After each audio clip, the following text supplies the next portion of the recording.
Olá, boa noite a todos. Eu me chamo Gabriel Ximenes, tive formação de ortopedia pelo Instituto Dr. José Frota, o IJF, e fiz a minha subespecialidade de ombro e cotovelo e traumatologia do esporte pelo Pavilhão, que é o setor de ortopedia da Santa Casa de São Paulo. Então, eu queria agradecer o convite do Deginaldo para ministrar a aula sobre o tema de síndrome do manguito rotador e parabenizar a doutora Cristine por essa iniciativa de inovar na RIOT e nessa nova metodologia só tende a agregar e engrandecer a nossa RIOT e a nossa SBOT Ceará. Então, vamos começar aqui com o síndrome do manguito rotador.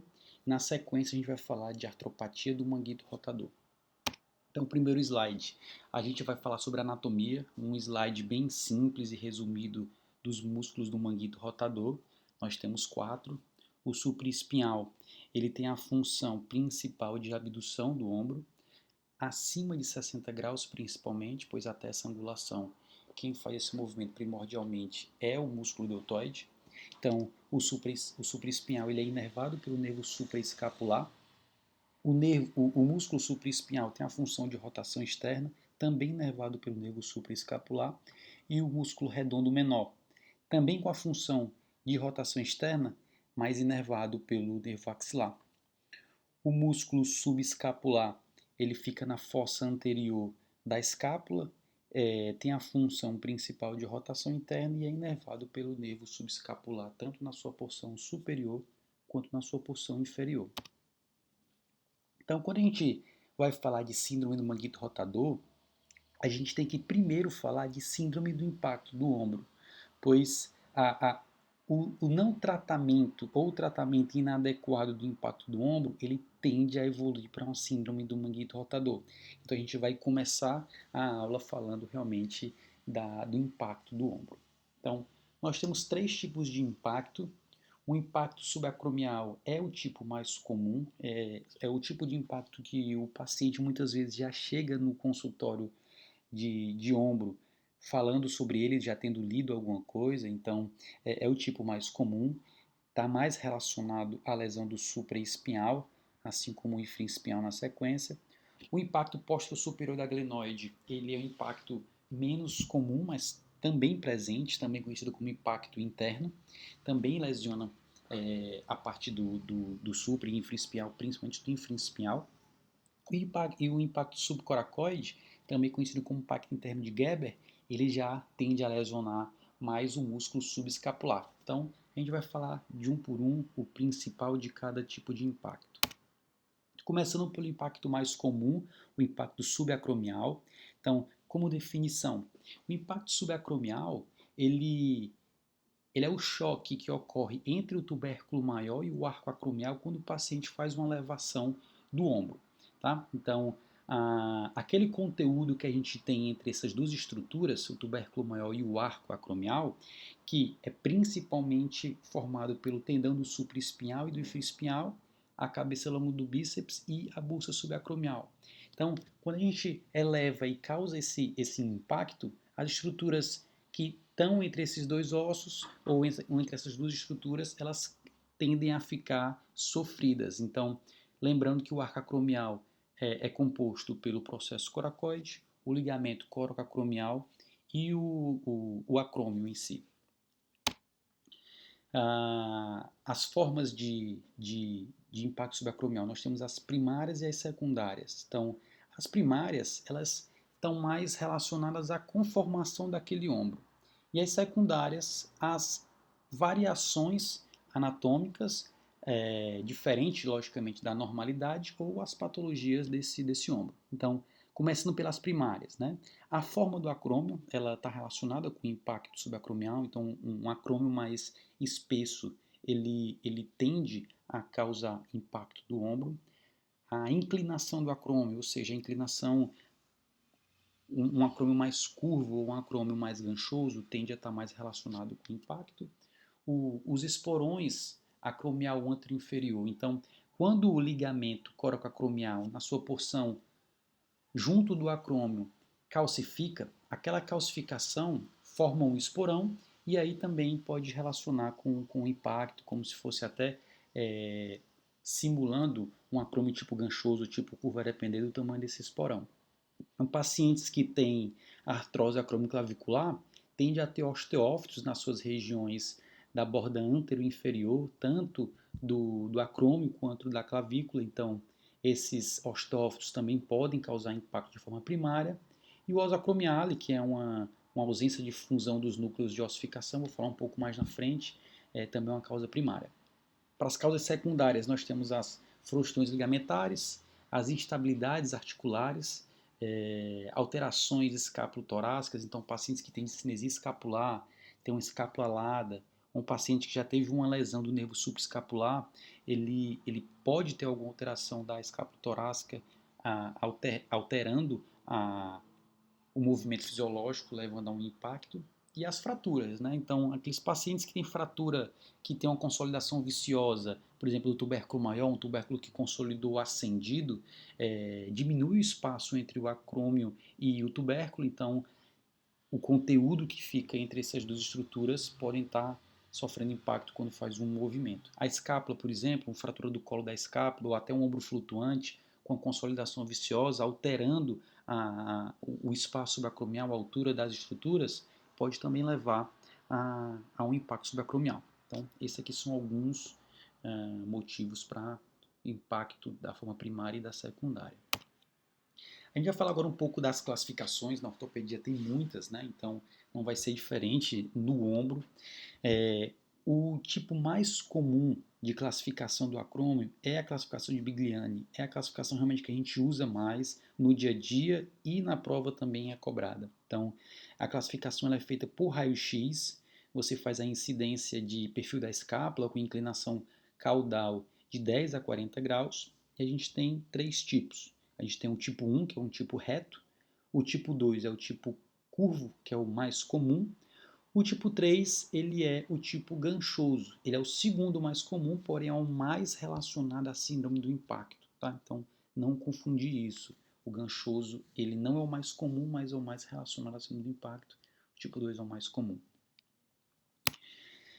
A classificação por ressonância magnética, a gente usa o corte de sagital oblíquo, é basicamente a mesma classificação da de Bigliani. Tá? Então, você pode ver que o tipo 1, 2 e 3 é igual, né? É plano inferiormente um tipo reto.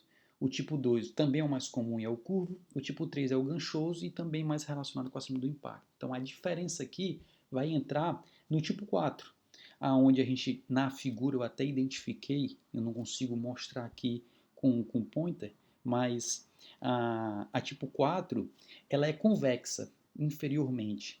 Então, isso entra com uma classificação tipo 4, porém não tem nenhuma relação com o síndrome do impacto do ombro. Então, uma classificação que não tem tanta valia para a gente, tá?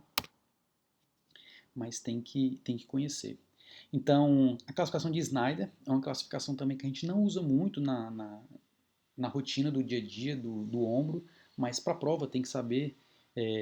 Classificação de Snyder pela espessura do acrômio, então tem um tipo A menor que 8 milímetros, o tipo B de 8 a 12 milímetros e o tipo C maior que 12 milímetros. Quando a gente faz uma tomografia e a gente vê o tubérculo maior e o acrômio, quando ele tem um espaço menor que 6,8 milímetros, aquela imagem sugere que o paciente tem uma síndrome do impacto. Então, é uma classificação um pouco duvidosa de se utilizar, porque ela, quando compara um paciente de 2 metros com um paciente de 1,5 m, 1,60 m, talvez as correlações anatômicas não sejam iguais. Então, de toda forma, é uma classificação que existe, que a gente tem que conhecer, pelo menos na teoria para a prova, mas realmente a que a gente usa mais é a de Bigliani. Então, como eu tinha falado, ia em um slide só falar o principal de osso acromiale, para a gente não deixar passar em branco, uma das causas primárias de síndrome do impacto subacromial. Então, vamos lá. O acrômio, como eu falei anteriormente, ele tem 2 núcleos de ossificações. Tá? Então, quando não ocorre a fusão desses 2 núcleos, fica um espaço que causa mobilidade no acrômio. Então, esse espaço ele consegue ser bem visto nesse raio-x, onde eu coloquei a setinha vermelha. A gente consegue ver na incidência axilar a ozocromiale. E a depender de onde fica essa falta de fusão, a gente consegue acontecer em até 3 locais diferentes, dividido em 4 partes do acrômio. Tá? Então, geralmente só fica com um traço de não consolidação, mas podem acontecer em 3 locais diferentes. Isso divide o acrômio em 4 partes. A gente tem um acrômio pré-acromial, o mesoacromial, metacromial e basoacromial. Tá? Então, questão de prova também. Qual é a localização mais comum da azocromiale? Então, é entre o meta e o mesoacrômio. Tá? Então, existem várias formas de cobrar a azocromiale na prova. Então, aprendendo um pouco essa figura, aprendendo onde é que são as fases de não fusão do acrômio, a gente consegue responder todas as questões sem nenhuma dificuldade. Uma coisa que a gente tem que ficar ciente também é um paciente que chega na emergência com um trauma em ombro e a gente faz a série trauma. Quando a gente vê a incidência de axilar, pode parecer uma fratura. Então, para a gente diferenciar um ozocromiale, a gente pode fazer um raio-x contralateral na incidência axilar também. E aí, como geralmente é bilateral, o paciente tende a ter o ozocromiale no outro lado também. Então, é uma forma de ajudar no trauma o paciente que chega na emergência com ozocromiale. Impacto póstero superior ou impacto interno do ombro é o segundo tipo mais comum, ele está mais relacionado com arremessadores. Então, são os pacientes que fazem abdução, rotação externa e extensão do ombro. Então, pacientes que são arremessadores de beisebol, jogadores de vôlei, pacientes que jogam handball tendem a ter esse tipo de impacto. Então, está muito associado com frouxidão ligamentar e instabilidade do ombro. E esse impacto ele ocorre quando o paciente faz esse movimento de arremesso, o tubérculo maior se choca com a porção póstero superior da glenoide. E aí tende a lesionar o supra, mas principalmente o infraespial nesse movimento repetitivo. Para a gente diferenciar o impacto clássico, que seria o impacto subacromial, do impacto interno, existe o teste de Zaslav. Apesar de não ser um teste muito utilizado no dia a dia, porque é muito subjetivo, às vezes até difícil de diferenciar, é descrito, a gente tem que saber, principalmente para a prova, tá? Ele é utilizado para diferenciar o impacto interno do clássico. O paciente fica sentado, o examinador fica por trás e vai pedir para o paciente fazer uma abdução ou rotação externa de 90 graus. Tá? Você vai pedir para o paciente fazer uma rotação externa e uma rotação externa contra a resistência. Se o paciente tiver a rotação externa mais forte que a rotação interna, então é positivo para impacto interno. Se for o contrário, positivo para impacto clássico ou impacto subacromial. O tipo de impacto subcoracoide ou de Gerber é o mais raro, mas também pode acontecer. É uma causa incomum de dor anterior no ombro de atletas e o impacto ocorre pelo choque entre o tubérculo menor, juntamente com o tendão subescapular, contra o processo coracoide. Então, ali onde a gente tem a lesão, geralmente do subescapular. As etiologias pode ser anatômica, então um paciente que tem um coracoide mais longo, um coracoide alargado, isso aí pode ocasionar um impacto de Gerber.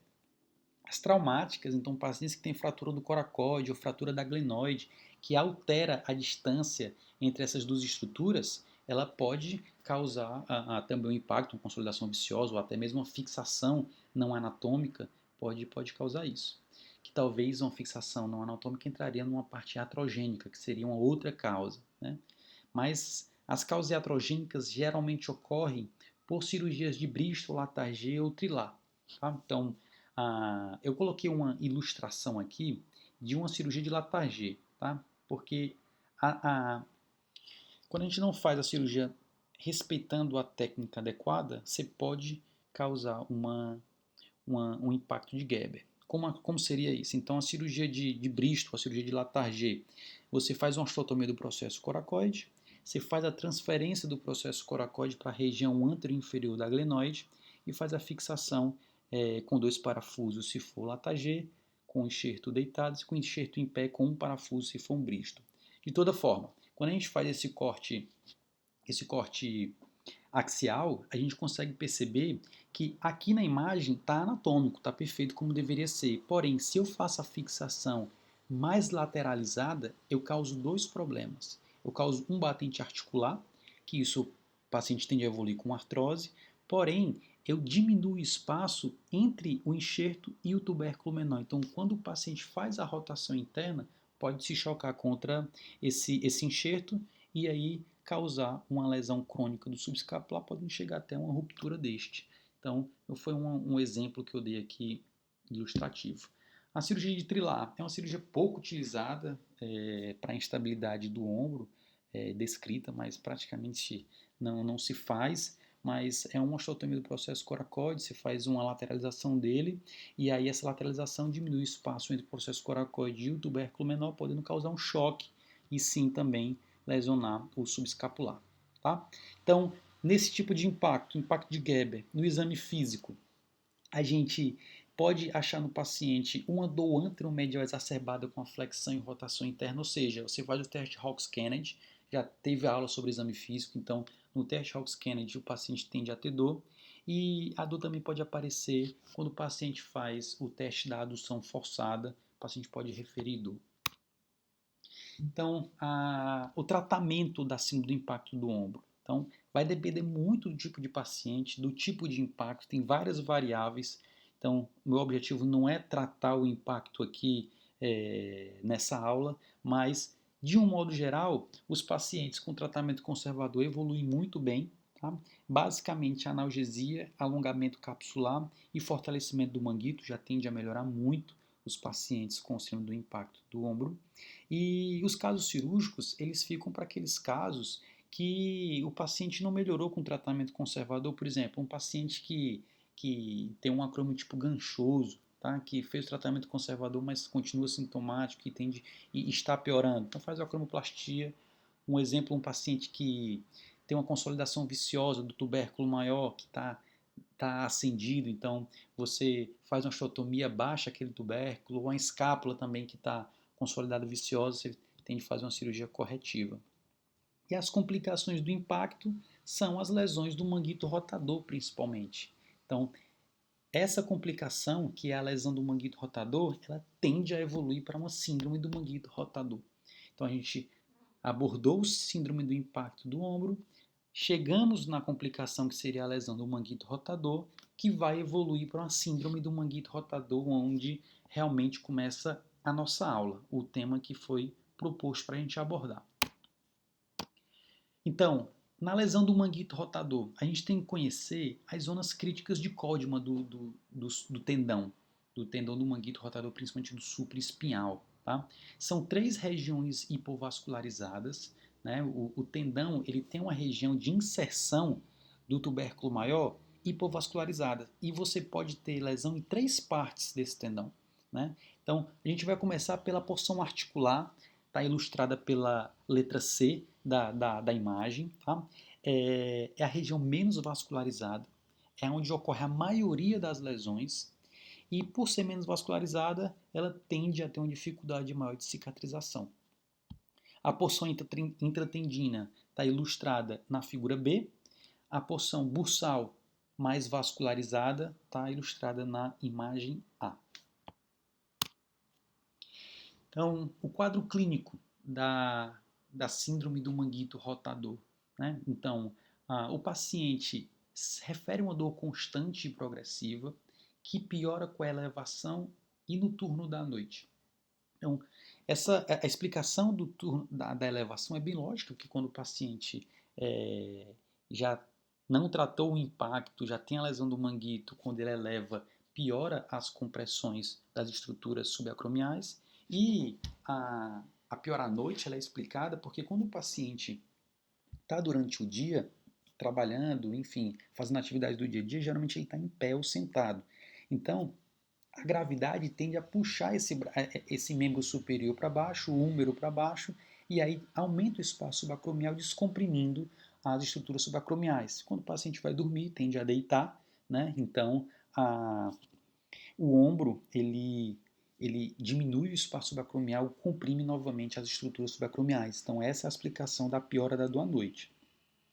O ombro contralateral, quando não acometido, ele, caso venha a ser acometido, ele geralmente aparece os sintomas após 2 anos do primeiro ombro que começou a apresentar sintomas. E a dor desse paciente pode irradiar até o cotovelo. Então, por que eu deixei em vermelho e botei destaque? Porque o paciente muitas vezes chega no consultório para você falando que tem uma dor no braço, tá? Então, às vezes ele fala, é uma dor do braço que desce para o cotovelo. E às vezes a dor do cotovelo, essa dor irradiada, é até maior do que a dor no ombro. Então, para a gente não confundir e não ficar pesquisando tão a fundo o cotovelo, o problema sendo do ombro. Então, o que é que acontece? O paciente chegou para você referindo dor que desce até o cotovelo, é ombro, tá? Se essa dor do ombro desce além do cotovelo, provavelmente não é uma dor originária do ombro. Pode ser uma dor cervical, uma hernia de disco, um osteófito comprimido raiz de plexo. Então, é uma dor que irradia muitas vezes além do cotovelo até a mão, tá? Então, fica atento com essa dor do cotovelo.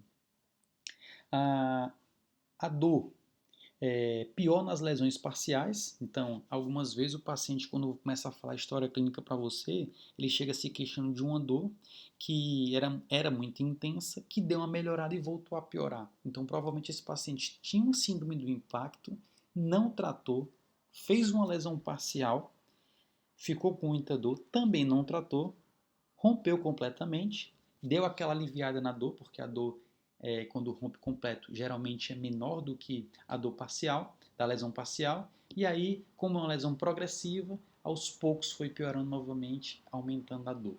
Tá? Pacientes quando tem crepitação no ombro, você faz a elevação do membro superior, coloca a mão no ombro e sente a crepitação, geralmente é porque já tem uma ruptura da bolsa subacromial, e até 40% dos pacientes acima de 70 anos podem ser assintomáticos. Ficar atento em relação a isso. Às vezes tem uma lesão extensa no ombro do manguito e o paciente não sente nada. No exame físico, dou a elevação ativa de 60 a 120 graus. Por quê? Acima de 60 é quando o supraespinhal começa a entrar na parte da elevação. Até lá seria pelo deltoide. E acima de 120 graus, você já começa também a fazer um movimento articular na articulação acromioclavicular. Então, pode confundir um pouco. Então, geralmente você testa ali de 60 a 120 graus do teste. E a pseudoparalisia, né? A pseudoparalisia, ela é definida como quando o paciente não consegue elevar o membro superior acima de 90 graus, ou seja, tem um ADM até 90 graus, de forma ativa. Pois quando você faz um movimento passivo, você pega o ombro dele e eleva, ele consegue normalmente. E esse paciente também não pode ter, logicamente, comprometimento neurológico. Então, isso define uma pseudoparalisia. O paciente com ADM passiva normal, sem comprometimento neurológico, porém de forma ativa não consegue elevar acima de 90 graus. Está associado com as rupturas extensas do manguito e mais comum em mulheres mais velhas. Tá? A lesão extensa do manguito são as lesões acima de 5 centímetros e ou quando tem lesão de 2 ou mais tendões. A lesão no manguito rotador com relação às imagens. Então, o raio-x sempre é bem-vindo, sempre tem que ser feito, tanto para auxiliar no diagnóstico quanto para excluir outras causas possíveis diagnósticas. Então, fazer sempre a série trauma, AP, axilar e perfil da escápula. Se possível, associar o AP com rotação interna e rotação externa para poder realmente ver de forma bem abrangente esse ombro. O ultrassom. O ultrassom ele serve para screening, ou seja, ele tem um valor preditivo negativo alto. O que é que significa isso? Quando a gente faz um ultrassom e ele vem normal, você pode, de certa forma, confiar nele. Tá? Porque como ele é um exame examinador dependente, a gente depende muito da descrição do colega. Então, se ele vier normal, você pode confiar. Até um trabalho da Santa Casa de São Paulo, coordenado pelo Dr. Alberto Miyazaki e o Dr. Sérgio Kecker, eles mostraram que se vier qualquer alteração No ultrassom, você tem que fazer uma ressonância magnética. Então, só serve para screening. Veio normal, ok, vai continuando tratando, vai conduzindo o paciente de forma conservadora. Veio alguma alteração no laudo, tem que fazer a ressonância magnética. E é por isso que a ressonância magnética sem contraste é o padrão ouro e o ultrassom só tem valor para screening. Então, aqui é uma imagem que eu tentei deixar o mais ilustrativo possível para mostrar os tipos de lesões do manguito. Então, acima a gente tem uma ressonância magnética normal, um corte coronal ponderado em T2, onde a gente consegue ver a faixa do músculo supraespinhal afinando, virando o tendão do músculo supraespinhal e inserindo no tubérculo menor, no tubérculo maior. Infelizmente eu não consigo mostrar aqui com a seta, mas estou tentando ser o mais descritivo possível para entender melhor.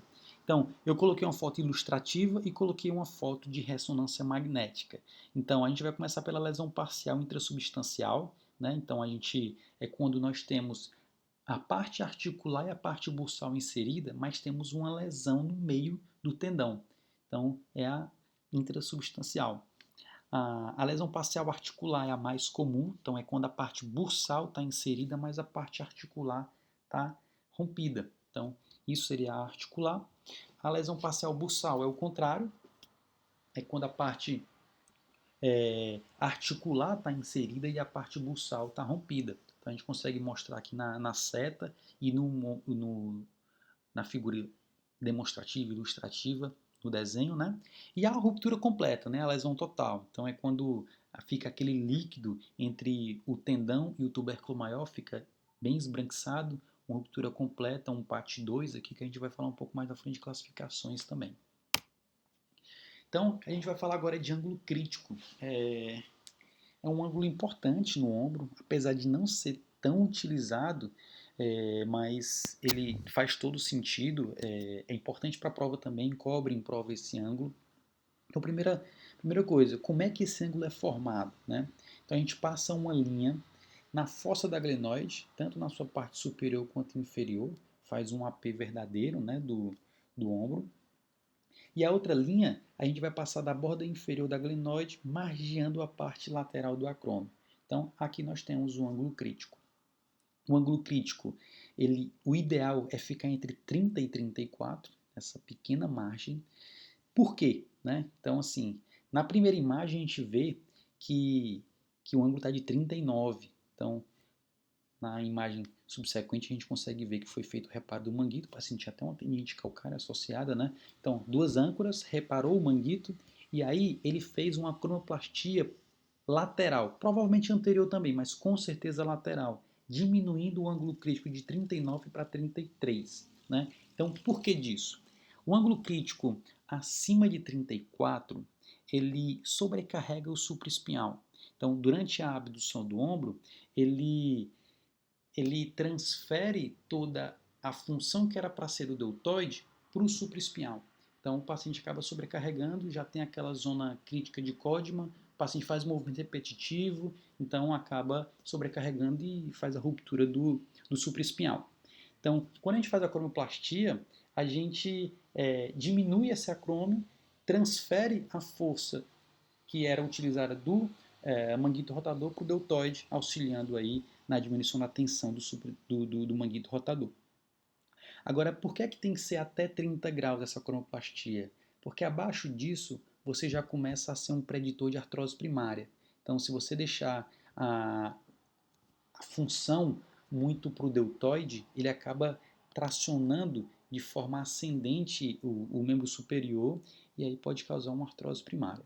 Então, o ideal é entre 30 e 34. Com relação à acromioplastia, né? Não tem lesão no deltoide da inserção dele, você pode fazer tranquilamente a ressecção com o shave, logicamente, para conseguir com esse detalhamento tem que ser com artroscopia, então você pega o shave, faz a parte anterolateral, não se preocupe que não vai desinserir o deltoide, não tem nenhuma relação com a ruptura do deltoide, desinserção dele. Deixar o esperando em 30 e 34, transferir, como eu já falei, a sobrecarga do manguito para o deltoide. Quando você faz a acromioplastia anterior, você alivia a dor. Mas para você diminuir a degeneração desse manguito, ou seja, depois que você operou, para evitar uma ruptura, tem que fazer a parte lateral. A lesão do manguito rotador, na parcial, né? A parcial, como eu já falei anteriormente, ela é mais dolorosa, tá? Ela tende a ser mais dolorosa, geralmente mais comum na face articular do músculo supraespinhal, e as lesões são progressivas em 80% dos casos. Então, os tipos de lesões parciais, nós temos a bursal, como já foi mostrado anteriormente, geralmente por causa extrínseca ao tendão, por exemplo, acima do impacto, geralmente uma lesão inicialmente bursal. A intratendinha, ela é mais comum em cadáveres. O que é que eu quis mostrar com isso? Quando se pergunta em prova qual é o tipo mais comum de lesão parcial, você tem que falar que é articular, tá? Que a lesão pasta é a mais comum em vivos, mas depois em estudos, foi feito estudos em pacientes in vitro, né? Pacientes com cadáveres. Quando foram estudar os tendões, viram que a maioria das lesões, na verdade, eram intratendinhas, né? Então, isso é só para título de curiosidade, porque se cair na prova, o tipo mais comum é articular. Lesão pasta é mais associada com lesões traumáticas, associada a alterações intrínsecas do tendão, principalmente em atletas de arremesso. Com relação ao tratamento, né, da lesão parcial, a gente tem um parâmetro, são os 50%. Quando você faz a ressonância e a lesão é menor que 50%, de um modo geral o tratamento é conservador. Acima de 50% o tratamento é cirúrgico. Por quê? Né? Então, o tratamento conservador, a mudança de atividade, alongamento, fortalecimento muscular, fisioanalgesia, enfim, tratamento conservador. Tá?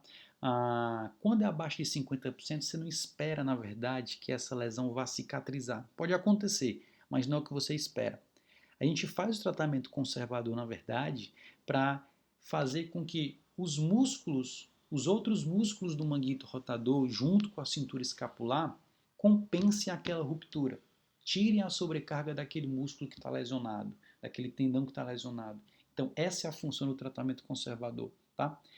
Quando a gente faz esse tratamento conservador de 8 a 12 semanas e o paciente não melhora, aí você passa para uma indicação cirúrgica, ou quando o paciente já chega com ruptura maior que 50%, você já indica o tratamento cirúrgico também, porque os exercícios que os músculos do manguito rotador e da cintura escapular possam vir a causar uma hipertrofia, eles não conseguem compensar a evolução da doença. Então, abaixo de 50%, conserva, acima de 50% cirúrgico. De um modo geral, o tratamento é assim que funciona. As lesões parciais, a gente faz artroscopia, tá? Fazer aberto é muito complicado, você praticamente não consegue achar sangue, o tamanho é diferente, né? Quando você faz artroscopia tem um aumento da imagem, então facilita bastante. Muitas vezes é difícil de identificar a lesão parcial, você tem que identificar com prolene, então tem que ser feito por artroscopia, lesões parciais, tá? E aí entra num questionamento entre tem uma lesão parcial, você vai tratar cirurgicamente, completa ou não completa, né? Então, você vai só reparar o que está rompido ou você vai completar e tratar tudo. Então, eu vou falar aqui com uma discussão grande entre grandes centros e grandes nomes da cirurgia do ombro, não é um consenso, eu vou falar prós e contras de cada um e aí cada um tira a sua conclusão. Então, vamos lá. O reparo da lesão parcial. Então, primeiramente, para eu fazer a lesão parcial, ela tem que ser bursal, né? Então, eu não consigo ter uma lesão, uma parte bursal inserida e articular não inserida. Para fazer o reparo ali por intraarticular é muito difícil. Então, quando a lesão é bursal, você tem a opção de completar, por exemplo, você pega o shaver, pega um basket, come aquele restinho de tendão que tinha inserido ali, a parte articular, né? E aí você fica com a lesão crescente, basicamente, né? Você fica com a lesão completa, cruentiza o leito, o footprint, puxa, ou seja, você completou a lesão e reinseriu. No reparo de lesão parcial, o que é que você faz? Você mantém a porção articular inserida e só faz o reparo da lesão bursal. Então, quais são os prós e os contras? Quando a gente completa a lesão, o pessoal que defende o reparo da parcial é que você, na verdade, está desinserindo algo que estava bom. né? Então, você completou a lesão da parte que estava boa e aí criou uma nova lesão para poder fazer a cicatrização, tá? Agora, o pessoal que completa defende que aquele tendão provavelmente não é um tendão bom, tá? Então, é melhor realmente você cruentizar aquele tendão, fazer um reparo daquelas bordas e reinserir. E também o pós-operatório. O pós-operatório de reparo da lesão parcial é bem mais complicado, é mais doloroso, é mais longo. Então, dá mais dor de cabeça para a gente também fazer o acompanhamento. Então, tem os prós e os contras de cada um. A lesão total, né? Na ruptura total, é cirúrgico, o tratamento é cirúrgico, não é incompatível com a função normal, ou seja, paciente que tem uma lesão degenerativa, progressiva, paciente já mais idoso, ele pode até ter uma lesão, uma função normal com a ruptura do tendão. Então, não é incompatível não, a musculatura acessória consegue, se não for de forma traumática, né, aguda, compensar e fazer uma função normal. Então, lesões traumáticas versus degenerativa. É isso que eu estava falando há pouco tempo. As lesões traumáticas, elas são sempre cirúrgicas e tem que ser operada de forma rápida, tá? Porque em até 3 semanas a lesão traumática ela tende a evoluir para uma degeneração gordurosa do músculo. Então isso dificulta você trazer o músculo. Então se demorar muito, assim 2, 3 semanas, 3 semanas no máximo, a indicação para tratamento cirúrgico acima disso fica mais difícil. A degenerativa é diferente porque o paciente ele vai evoluindo, né? Então ele primeiro tem um impacto que vai evoluindo para uma parcial, aí uma completa pequena, vai aumentando essa lesão, então dá tempo à musculatura se adaptar. O próprio músculo ele consegue ter alguma função ainda e aí ele vai se adaptando, não evolui tão rápido para a degeneração gordurosa, as musculaturas acessórias, outros músculos do manguito vão compensando também, então a degenerativa dá para operar com mais tempo de lesão. O tratamento conservador só está indicado quando o paciente tem alguma contraindicação cirúrgica e cirúrgico você tem a opção de fazer aberto artroscópico. Aqui é um outro questionamento, né? Fazer aberto artroscópico. De um modo geral, a longo prazo o resultado é igual. Então, o tratamento aberto artroscópico, resultado a longo prazo é igual. A gente tem as vantagens e desvantagens de cada um. Então, a vantagem da artroscopia é que a médio e curto prazo o paciente evolui melhor, o paciente tem menos dor, é uma cirurgia mais estética. Como é com muito soro, o paciente tem um risco muito menor de infecção, tá? A desvantagem também é que é uma cirurgia mais cara, logicamente, para o convênio e para o paciente, caso seja uma particular. E a cirurgia aberta é o contrário da artroscópica, né? Então as vantagens que tem em uma são as desvantagens da outra. Aqui eu coloquei uma imagem de um raio-x pós-op de artroscopia do ombro com 2 âncoras, só para chamar a atenção para uma questãozinha de prova também. Então, o ângulo da âncora tem que ser entre 45 e 60 graus, tá? Porque isso aí aumenta a força de arrancamento do tendão dessa âncora. Aqui é uma imagem que eu coloquei de uma cirurgia aberta que a gente fez e uma cirurgia artroscópica.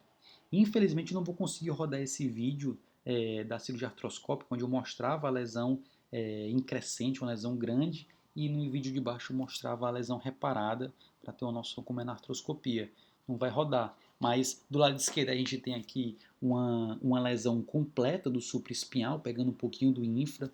Eu coloquei a pinça dentro da lesão para identificar, tá? Já bem enxuto, o tendão branquinho, e aí depois a gente fez o reparo com fios jet bond, você faz pontos de Mason Allen, pontos transósseos, tá? E aí cruentiza bem o footprint para poder cicatrizar. A paciente a longo prazo evolui muito bem também. Mas aí tem as desvantagens, né? Então, paciente que não tem recurso, ou o hospital não tem recurso para artroscopia, é o que a gente tem que fazer com a Etbond.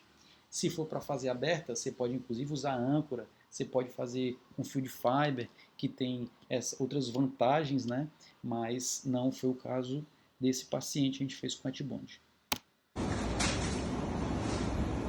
Se bem que agora está rodando, né? Então, aqui a gente consegue ver, ó, no grasper, a gente puxa o tendão, ó, então a gente puxa, você vê que ele vem até o footprint, e aí a gente sabe que ele vai, quando colocar na âncora, vai conseguir evoluir bem. No segundo, a gente já com o probe, testando o reparo, né? Então a gente consegue ver os pontos já cortados, ó. Então a lesão toda reparada, toda em cima do footprint, coloca um tipoezinho, o paciente tende a evoluir bem, com a dor na frente ali, né? Mas ó, a gente consegue ver a lesão toda reparada. Então, a classificação, né?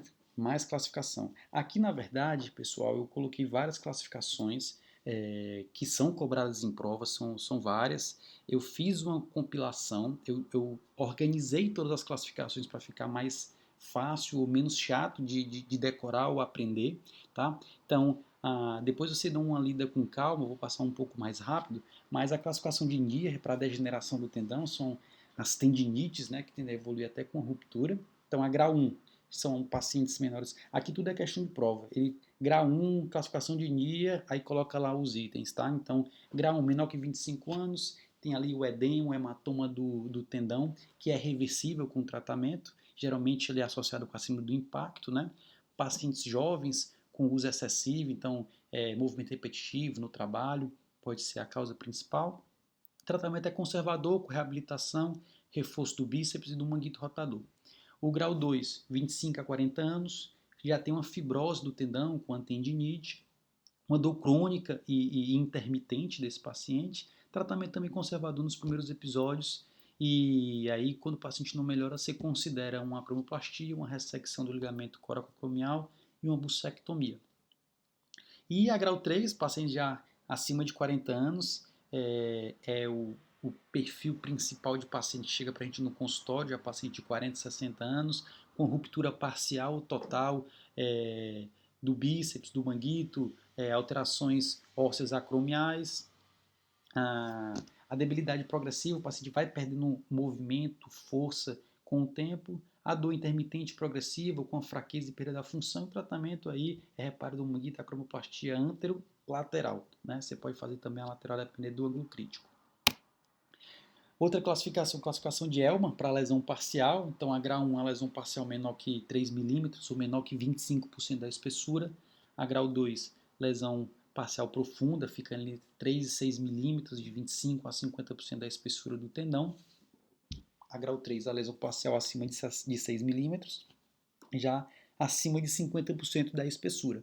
Então, ali é o que define o tratamento cirúrgico, né? Grau 3 já seria um tratamento cirúrgico, grau 1 e grau 2, tratamento conservador. Classificação de Caulfield. Caulfield, lembrar que ele só classificou pequena, média e grande. Tá? Então ele classificou menor que 1 centímetro pequena, de 1 a 3 média, grande de 3 a 5. E aí veio Geber e acrescentou na classificação de Caulfield a lesão extensa ou maciça, que é quando a gente tem uma lesão acima de 5 centímetros ou quando a gente tem lesão de 2 ou mais tendões. São 40% das lesões do manguito. E a classificação de PAT é a classificação que a gente usa mais no dia a dia, tá? Aquela classificação que você quer passar um caso e aí você fala mais ou menos o tamanho da lesão, né? Uma tipo 1 é uma retração mínima, ali próxima à inserção. Uma tipo 2 é uma retração ao nível da cabeça humeral e a tipo 3 é uma retração já no nível da articulação glenohumeral ou da glenoide. Botei uma foto só ilustrativa para a gente. Ficou muito boa essa imagem, a gente consegue ver o tendão retraído, a setinha mostrando a parte lateral dele que está desinserida, o líquido que fica ali na buça, né, no espaço subacromial branco, ponderado em T2, então o líquido é branco, e a cabeça ali, na verdade, o footprint careca. Né? A classificação de Buckhead não é uma classificação que a gente usa muito, tá? Mas é uma classificação descrita também, ela prediz o tipo de reparo que você vai fazer, dá para programar melhor a cirurgia. A tipo 1 é a lesão crescente, é a mais comum. Você usa a imagem de ressonância ponderada em T2, tanto os cortes coronais quanto os sagitais. Tá? Você vai ver o tamanho dela de frente e o tamanho dela de lado. Então, quando é uma crescente, você vai ver a tipo 1, ela é curta no coronal e longa no sagital. O tipo 2 é a em U ou em L, já é largo no coronal e curto no sagital, e a tipo 3 é a maciça, que é largo tanto no coronal quanto no sagital. E a tipo 4 seria a maciça com artrose. A classificação de Gutalier é extremamente importante, tanto no dia a dia quanto para a prova. Isso aqui prediz o tratamento que você vai fazer. É fundamental você ter o Gutalier nas rupturas de manguito. É, a imagem que você vai querer é a imagem de um corte sagital oblíquo ponderado em T1, tá? E aí, a imagem ideal para você pegar é essa primeira imagem que da parte inferior, onde tem a linha vermelha do lado esquerdo. Então, o que é que acontece? Você pega a glenoide e a parte da glenoide que continua com o processo coracoide, aquela imagem ali é que a gente tem que salvar para o processo, para classificar o Gutalier, tá? Que a gente fica com o Y, na parte superior do Y a gente fica com o músculo supraespinhal, na parte anterior dele, abaixo do coracoide, o músculo subescapular, na parte posterior, em cima, fica o infraespinhal e inferior, o redondo menor. Então, a classificação de Gutalier. O estágio 0 é o estágio normal, então só tem músculo, é tudo cinza na ressonância. O estágio 1 já tem umas estrias de gordura, então tem um pouquinho de gordura entremeada no músculo, é uma classificação estágio 1. A estágio 2 tem menos que 50% de gordura e a estágio 3 já fica com 50% de gordura. Estágio 4 acima de 50%. Não é fácil classificar isso, é muito subjetivo, é por isso que quando a gente vai passar um caso para um colega ou discutir um caso, geralmente a gente fala ali, ó, estágio 1 para 2, 3 para 4, 2 para 3, porque é mais para você ter uma noção realmente de como seria o tratamento desse paciente. Então, eu botei umas imagens ilustrativas, a imagem de baixo nessa série de 3 do lado esquerdo seria um estágio 1, onde a gente tem um pouquinho de gordura entremeada no músculo, muito pouco. A tipo 2 já tem um pouco mais, tipo 3 já tem bem mais, e a tipo 4 na parte ali de cima, né? Você vê que é basicamente só gordura, não tem mais nem tanto músculo, que seria essa parte cinza, tá? Não confundir, pessoal, a lipossubstituição muscular é, pelo preenchimento de gordura ao redor do músculo, tá? Então vamos lá para aquela, vamos aqui ver essa imagem mais superior, o estágio 4. Você pega ali o infraespinhal, ó, você consegue ver que tem pouco músculo e muita gordura, tá?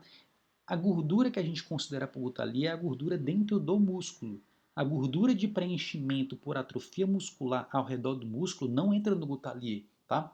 Então, esse sinal da tangente de Zanetti, ele ajuda muito nisso, porque quando o músculo está muito atrofiado, tem um preenchimento de gordura ao redor dele, mas não considerar isso como parte do Gutalier, tá? O músculo é a gordura dentro do músculo. Então, o que é esse sinal da tangente de Zanetti? Você vai pegar esse corte que a gente já descreveu, você vai passar uma linha margeando o processo coracoide na parte superior dele e na parte superior do acrômio.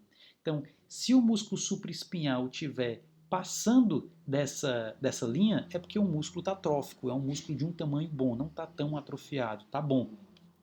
Na segunda imagem, a do meio, a gente já consegue ver que o músculo supraespinhal ele está atrofiado, ele está abaixo da linha de Zanetti, tá? Então é um músculo atrofiado. E aí ficou bem legal esse corte porque ó, a gente consegue ver bem.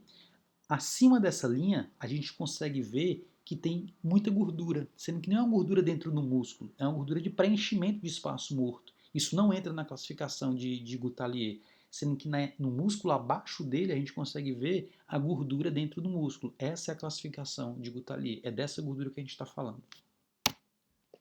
A lesão isolada do subescapular é uma lesão mais rara quando isolada do subescapular, muito associada com luxações traumáticas e luxações anteriores.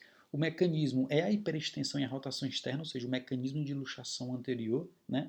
E aí eu botei essa imagem só para ilustrar o que pode ser cobrado em prova em algum momento, né? Que é o sinal da vírgula, coma sign, que o que é que ele significa? É o marcador das margens superior e lateral do tendão subescapular. Tá? Então, nessa imagem de artroscopia intraarticular, o G é a glenoide, HH é o húmero, BT é o cabo longo do bíceps, o SSC seria o subescapular e aí o coma sign, que seria o sinal da vírgula. A classificação de subescapular tem a de Piffman-Gerber e a de Lefosse. Aqui é decorar, então Vou deixar aqui para vocês darem uma olhadinha com calma depois, não vamos perder tempo com isso. As lesões irreparáveis, né? Então, os Gutalier 3/4, ou seja, de 50% para cima de lipossubstituição, são consideradas lesões irreparáveis. Porém, quando a gente entra para fazer tentativa de reparo e o tendão não vem, se você conseguir pelo menos um reparo parcial, você solta um pouquinho o tendão, medializa o footprint, enfim, os recursos que eu vou falar aqui abaixo, se você conseguir pelo menos um reparo parcial, 85% desses pacientes têm uma melhora do quadro clínico das dores, da função. Então, vale a pena pelo menos tentar um reparo que der, mesmo que não repare completa a lesão. Então, quais são os recursos que nós temos para esse tipo de lesão? Então, você pega ali uma lesão que o tendão não está vindo, está ali substituído, uma lesão irreparável, você não consegue trazer esse tendão. Então, o que a gente faz? Você tem um recurso de soltar o tendão, ou seja, pelo portal lateral você pega um cobre, um descolador, você solta a parte superior e inferior do tendão, do supraespinhal, do infraespinhal também. Eu vou ter um asteriscozinho porque quando você coloca o descolador por cima do supraespinhal, ou seja, entre o acrômio e clavícula e o supraespinhal, ali quando você solta as aderências, tranquilo, você pode soltar sem nenhum problema. Quando você vai ali para baixo do tendão, fica entre o tendão supraespinhal e a glenoide, ali até o lábio da glenoide, que você vai soltar as aderências, não colocar muito para dentro, muito para medial, o descolador, porque isso daí pode causar uma lesão do nervo supraescapular e, enfim, fazer uma disfunção dos músculos supra e infraespinhal. Tá? Um outro recurso que nós temos é fazer a medialização do footprint. Então você limpa todo o footprint e aí quando chegar na face articular do húmero, você pega uma curetinha, um shaver e come ali 5, 7 milímetros da face articular, justamente para você medializar o footprint, porque como o tendão não consegue chegar até onde era para chegar, você tenta levar um pouco mais o footprint até onde o tendão vem. Então é um recurso que a gente pode ter também. E o outro recurso é que você faz o reparo com o braço em abdução. Então, quando ele está aduzido, colado ao corpo, é onde você deixa o tendão mais tenso. E aí, quando você abduz, você leva o tubérculo maior junto do tendão e aí você faz a fixação com o braço em abdução e deixa um coxinho de abdução duplo para poder sustentar o que você fez. Nas lesões irreparáveis, a gente também tem um recurso de transferências musculares, sendo que aí elas têm as indicações mais específicas, né? Então o paciente não pode ter artrose, né? Então o paciente tem que ser só a ruptura do tendão irreparável, mas não pode ter artrose glenomeral, nem artrose húmero acromial, né? Então é importante não ter artrose. Os pacientes abaixo de 60 anos, justamente para evitar uma prótese, logicamente, se fosse fazer uma prótese por lesão irreparável do manguito, seria uma prótese reversa, uma anatômica reversa, tá? Idealmente abaixo de 60 anos, para esses pacientes fazer transferência. E as transferências, nós temos várias transferências musculares. A gente tem a do grande dorsal, que é a do latíssimo do dorso, tem a do trapézio, tem a do peitoral maior, do subescapular. Cada uma tem sua indicação. Então teria que ser uma aula só para transferências, tá? Mas a depender da ruptura, se é só do supraespinhal, se é supraespinhal com subescapular, se é só do subescapular, tem as suas indicações, uma aula só para isso. As transferências musculares têm a principal função de baixar um pouco a cabeça, né? Porque quando eu vou ter uma lesão irreparável do manguito, o manguito não tem mais aquela função de medializar e inferiorizar a cabeça humeral. Então, quem fica agindo é só o deltoide. Então, o deltoide acende essa cabeça, tá? Então, a função da transferência muscular é justamente baixar essa cabeça, melhora a dor do paciente, pode melhorar um pouco a função, não é o que você espera, você não espera que o paciente melhore a função, mas pode acontecer. O principal é melhorar a dor e retardar uma evolução para uma prótese reversa.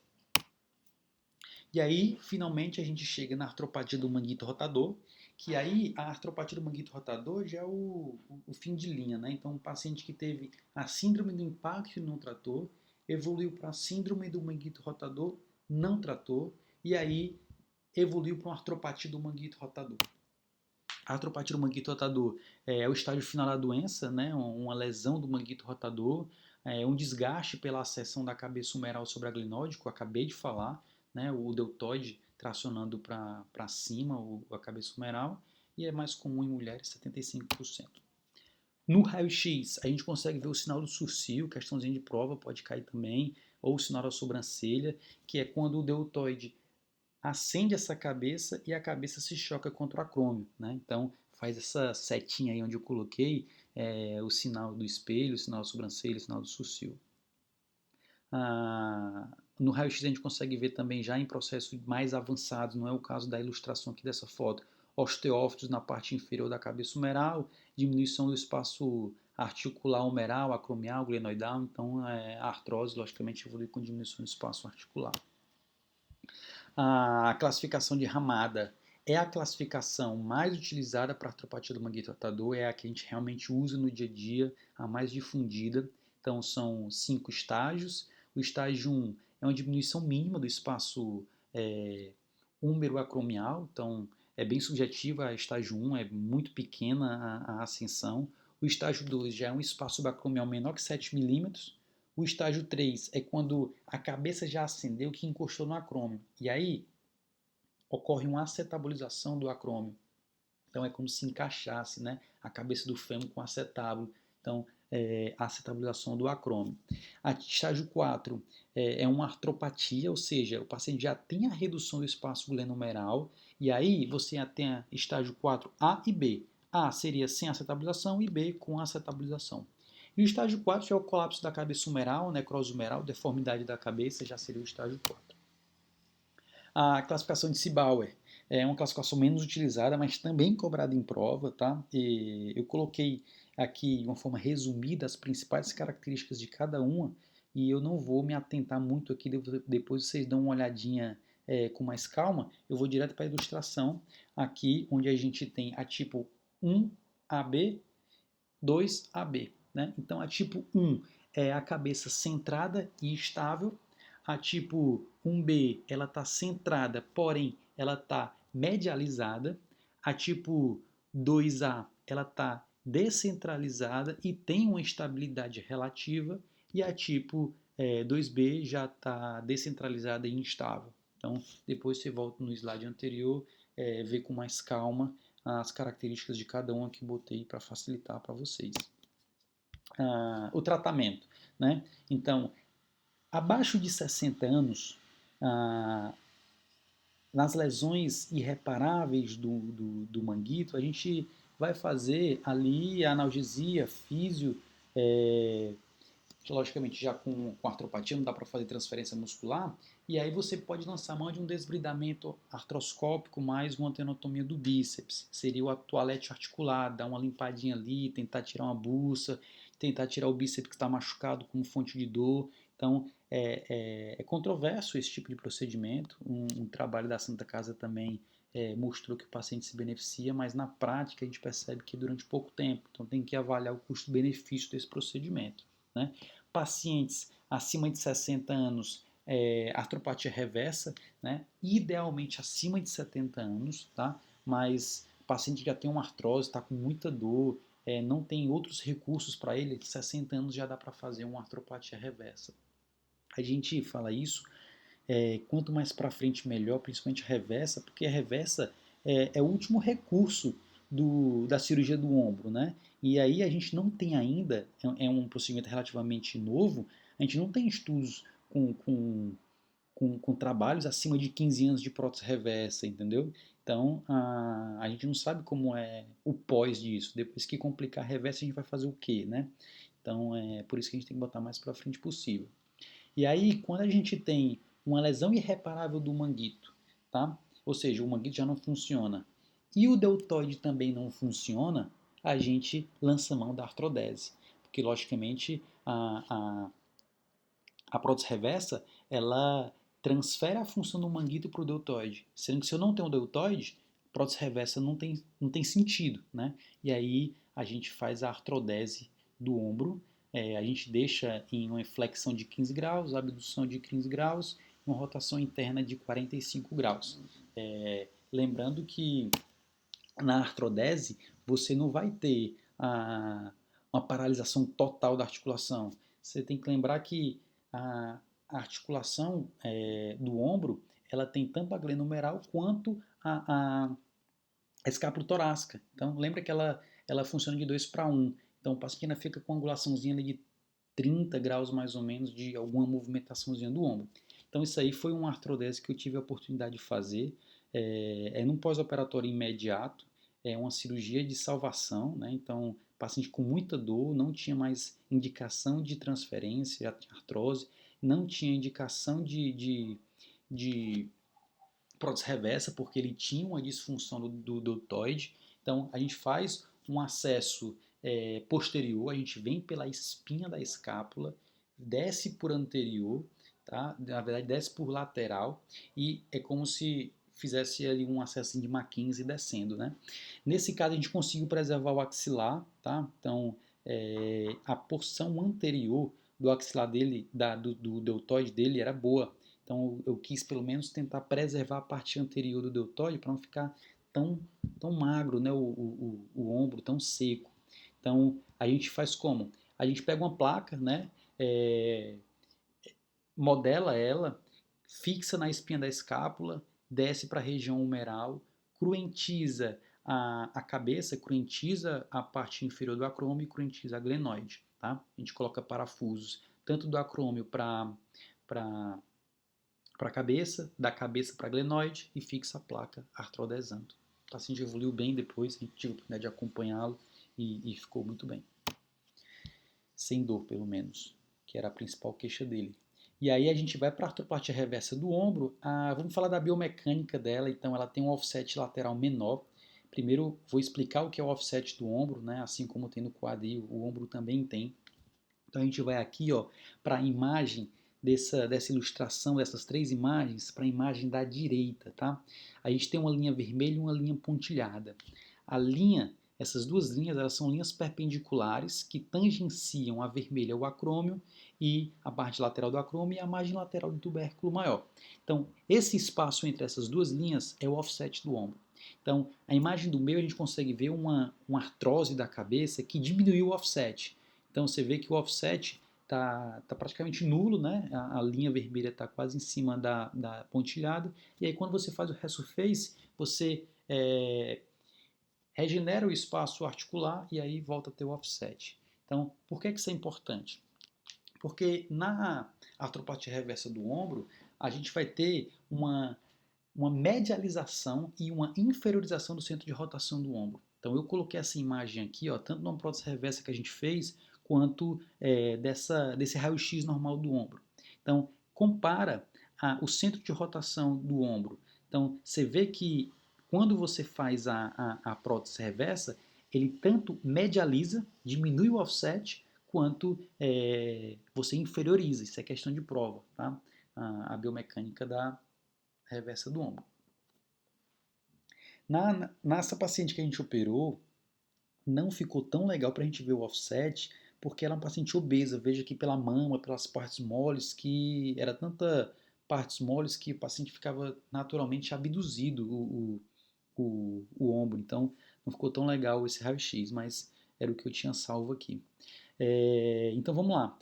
Por que a prótese reversa ela revolucionou o setor do ombro, né, quando tem uma lesão irreparável do manguito? Porque o que é que ele faz? Quando eu medializo e inferiorizo o centro de rotação, eu aumento o braço de alavanca do húmero. Quando eu aumento o braço de alavanca do húmero, eu aumento o torque do deltoide. Então eu recruto mais fibras anteriores e posteriores e dobro o momento de força do deltoide. Então a função que era do manguito, eu transfiro para o deltoide. Então ele acaba compensando de certa forma a função do manguito. Lógico que não fica igual, né? O paciente ganha flexão, ganha abdução, mas ele perde principalmente a rotação lateral, rotação externa.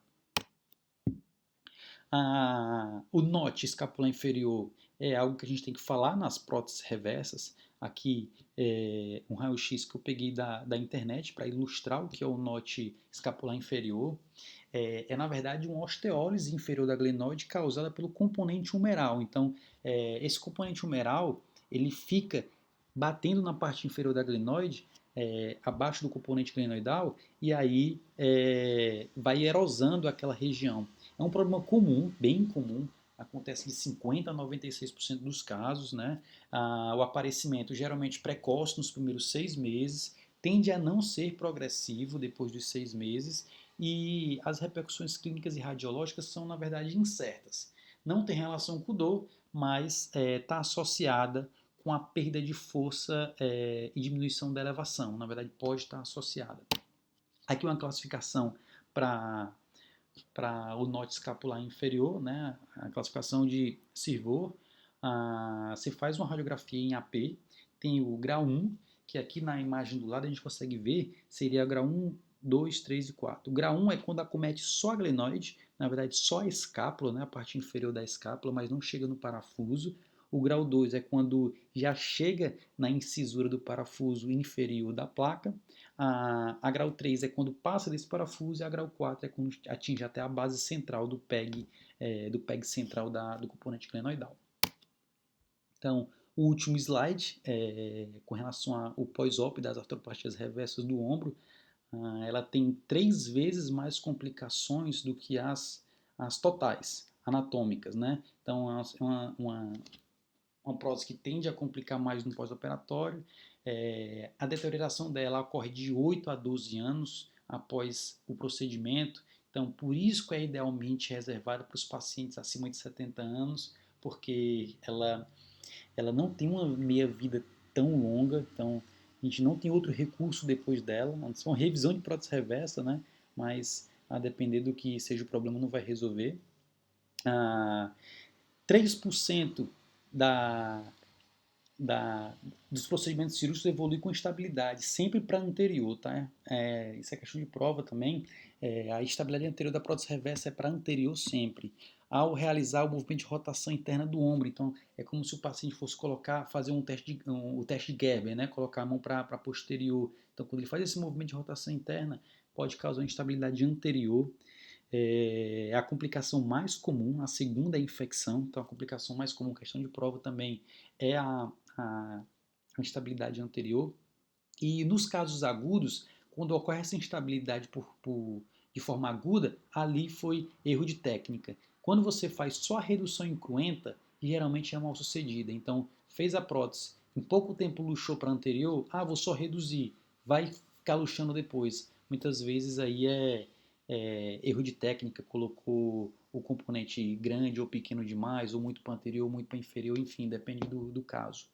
E aí, uma coisa que a gente tem que lembrar também é o seguinte, a prótese reversa, caso o paciente tenha associada com a lesão irreparável do manguito um músculo redondo menor com gutalia de 3 a 4, ou pseudoparalisia desse músculo, você tem que associar uma transferência muscular. Né? Porque senão ele vai ficar sem nenhuma rotação, vai ficar sem rotação interna, porque é muito ruim, a rotação externa também. Então aí você faz a prótese reversa, associa uma cirurgia de episcopo ou uma cirurgia com enxerto, né? Ou uma transferência muscular de grande dorsal ou de trapézio para poder você ganhar um pouquinho de rotação desse ombro. Então, era isso que eu tinha para falar. Tentei ser o mais sucinto possível. Não tem como, é um assunto muito longo, mas eu tentei. Eu deixo aqui o meu e-mail para qualquer dúvida entrar em contato e será um prazer poder ajudar de outra forma com o aprendizado de vocês. Muito obrigado a todos.